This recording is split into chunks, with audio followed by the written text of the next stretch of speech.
Hey, good morning, class 7. We meet once again.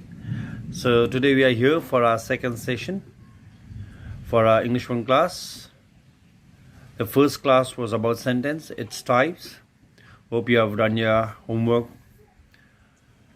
And today we will be doing a very easy topic about active and passive voice. There are two special forms of verb called voice. In a sentence, as I said, first is the active and second one is the passive. So when we say an active, what do you think of it? Active is always in motion. Active is always in action. Active is not dead. Active means something that is full of life. Alright, whereas passive is just the opposite. It has no life, there is no action, it's only on the receiving end. Okay, so if you turn to your book, you may see the definition. It says, in a sentence using active voice, the subject of the sentence performs the action expressed in the verb. So, let me give you an example. Andrea is having her lunch. Okay? Andrea here is the subject. Okay? And what is Andrea doing? Having lunch. So, having lunch becomes the actions of the subject. So, Andrea is having lunch becomes the subject, where the subject is followed by an action. Very simple. So in the book, as you find, the principal gave the trophy to Amit. Who gave the trophy? The principal. The principal is the subject of the sentence, and it is doing the action of giving a trophy.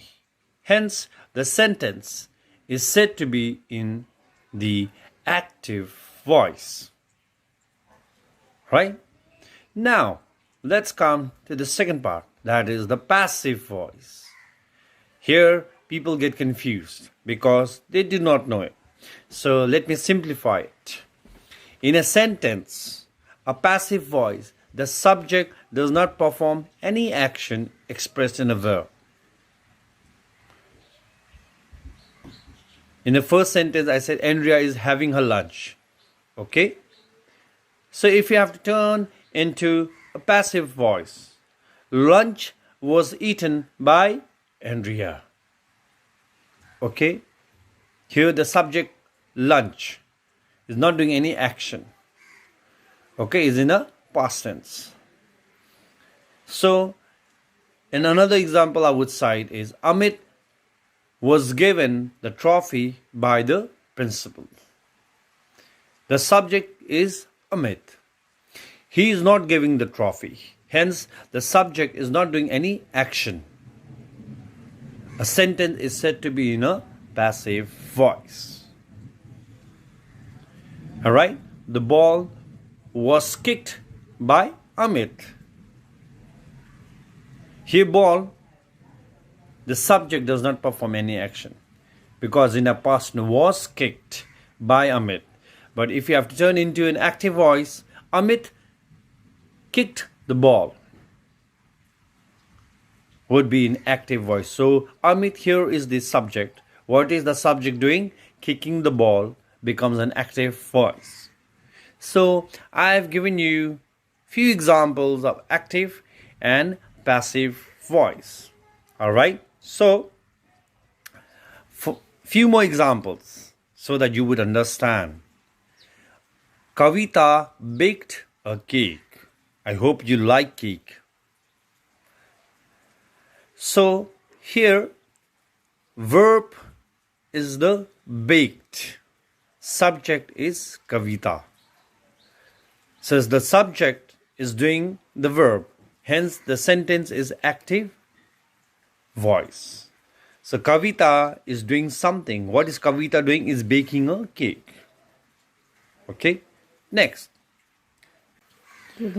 So Lalit made a salad.